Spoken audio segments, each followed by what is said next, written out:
One name, one phone call, and suddenly the question everyone's asking: could this January move change everything for Wrexham's championship dream? Alright, Wrexham fans, if you love the Red Dragons like I do, smash that subscribe button and let's dive into what could be the most intriguing transfer story of our season so far. Right, let's talk about Andy Irving, West Ham midfielder, Premier League player, and potentially a Red Dragon. According to reports from Claret and Hugh, Wrexham are weighing up a fresh January bid for the 25-year-old Scot who turned us down in the summer. Now, before you roll your eyes and think, here we go again, another midfielder, hear me out, because this story is far more complicated than it seems. We're sat in 10th place in the Championship, 7 games unbeaten, 2 points off the playoffs. This isn't League One anymore, this is the proper Championship, where one signing could be the difference between a playoff push and falling short. And Phil Parkinson knows it. But here's the twist. Do we actually need Andy Irving? That's the question dividing Wrexham supporters right now, and it's a debate that gets right to the heart of what this season means for our club. But to understand why this transfer saga matters so much, we need to go back to the summer. Cast your mind back to August. Wrexham had just won League One, champions again, back-to-back promotions, from non-league to the Championship in 3 years. It was the stuff of dreams, wasn't it? But Phil Parkinson and the board knew the Championship would be different. Brutal, even. So they went out and assembled a completely new-look squad. Ben Sheaf arrived from Coventry, proper Championship quality midfielder. Lewis O'Brien came in from Middlesbrough, another statement signing. George Thomason joined early from Bolton, and whilst that one flew a bit under the radar at the time, he's now started 5 of the last 7 matches. These weren't gambles. These were calculated moves to build a squad capable of surviving in the Championship. And amidst all that activity, Andy Irving's name popped up.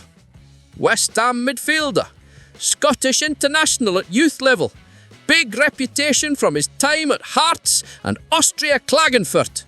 The lad can play, no question about it. Wrexham were interested, really interested. But Irving turned us down.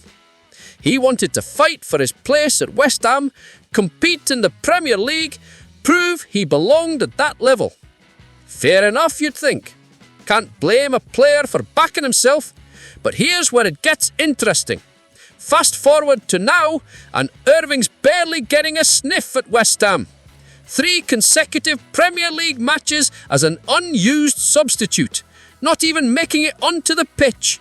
His contract runs out in the summer, and suddenly that decision to stay in London isn't looking quite so clever. Meanwhile, Wrexham started the Championship season slowly. We were adjusting to the new level, and let's be honest, some performances were disjointed. A revamped squad takes time to gel. You don't just throw 10 new players together and expect instant magic. There were doubts creeping in. Were we out of our depth? Had we promoted too quickly? The doubters were circling. But then, something shifted. The lads started clicking. George Dobson, who some questioned in the early weeks, stepped up brilliantly. Thomason found his rhythm. O'Brien and Sheaf brought that Championship experience. And suddenly, we're on a 7-game unbeaten run. 7th place. 2 points off the playoffs. This isn't survival anymore. This is a genuine push for something special. And now, Andy Irving's name's back on the table. Think about that for a second. The player who turned us down in August when we were the newly promoted underdogs might now be looking at Wrexham as his best option. The power dynamic has completely shifted. We're not chasing anymore. We're the ones in form. We're the ones with momentum.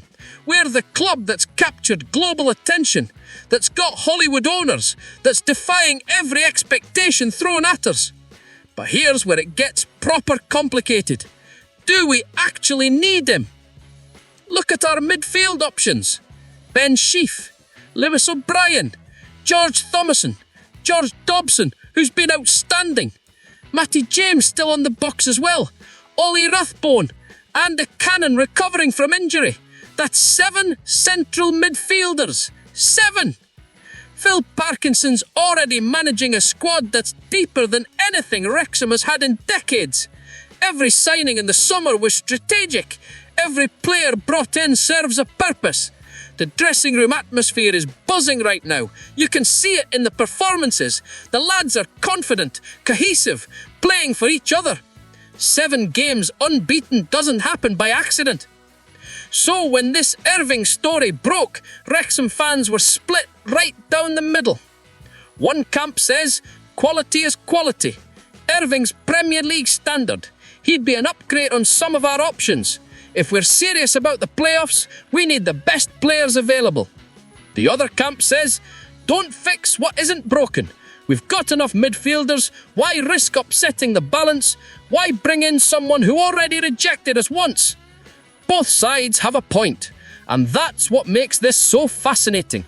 This isn't a straightforward transfer decision. This is about identity. This is about ambition. This is about whether Wrexham are content to consolidate in the Championship or whether we're genuinely going for it. The reaction from supporters has been fascinating to watch. On social media, you've got Wrexham fans debating this endlessly. Some are pointing to Irving's stats at Hearts, where he was brilliant, and at Austria Klagenfurt, where he continued that form. 0 goals and assists at West Ham, sure, but he's barely played. Is that his fault, or just bad luck with timing? Others are asking the more fundamental question: what position does Irving even play? Because here's the thing, he's not a defensive midfielder like Dobson, he's not a box-to-box powerhouse like O'Brien, he's more of a number 8, maybe a 10. Creative, likes to get forward, decent technically. Sounds good, right? But where does he fit in Parkinson's system? Phil Parkinson hasn't commented publicly on the Irving links. He rarely does with transfer speculation. But you know he'll be having conversations behind closed doors. Is Irving the type of player who makes us better, or is he just a name? Does his arrival push someone out? Does it create competition that elevates everyone, or does it breed resentment? The media coverage has been interesting too. West Ham sites like Clara and Hugh are reporting it as almost a done deal if Irving decides to leave. Championship outlets are framing it as Wrexham flexing their financial muscle again. The narrative is that Hollywood money means we can cherry-pick players from Premier League squads. But is that fair? Or is it lazy journalism that ignores the actual football questions? Here's what this all comes down to. January 2025 could define Wrexham's season. Not just because of Andy Irving, but because of what signings like this represent. We're 2 points off the playoffs, 7 games unbeaten. Momentum is on our side. But the Championship is relentless. 1 bad month, and you're back in mid-table mediocrity. If Wrexham sign Irving and he hits the ground running, maybe he's the difference maker. Maybe he's the player who unlocks something in our attack, provides that bit of Premier League quality that takes us from top 10 to top 6. But if he arrives and disrupts the harmony, if he takes minutes away from Thomason or Dobson who've earned their places, that could derail everything. This reminds me of other clubs who've tried to strengthen from positions of momentum and ended up regretting it. Remember when certain Championship sides brought in big names in January only to see their form collapse because the dressing room dynamic shifted? Football isn't just about signing the best players, it's about signing the right players at the right time. And that's the genius of what Wrexham have done since Reynolds and McElhenney took over. Every signing has fit the culture. Every player has bought into the vision. From Paul Mullin to Elliot Lee to Ben Tozer, these weren't just talented footballers. They were Wrexham players. They understood what this club means to this community. Can Andy Irving be that type of player?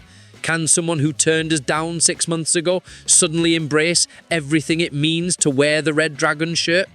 Maybe. Or maybe he just sees us as a stepping stone back to the Premier League. And if that's the case, do we really want him? At the end of the day, this is what being a Wrexham fan is all about right now. We're not just surviving in the Championship, we're competing. We're asking questions that clubs at this level dream of asking. Do we sign another midfielder? Do we push for the playoffs? 3 years ago, we were in the National League. Now, we're debating whether a Premier League player is good enough for us. Let that sink in. Whatever happens with Andy Irving, whatever moves we make in January, one thing's certain. This club, this story, it's far from over. From Hollywood to the racecourse, we're writing history. And I wouldn't want to be anywhere else. Let me know in the comments, should Wrexham go for Irving or stick with what we've got? Hit like if you're back in the Red Dragons no matter what happens in January, and I'll see you in the next one. Come on, you Neds.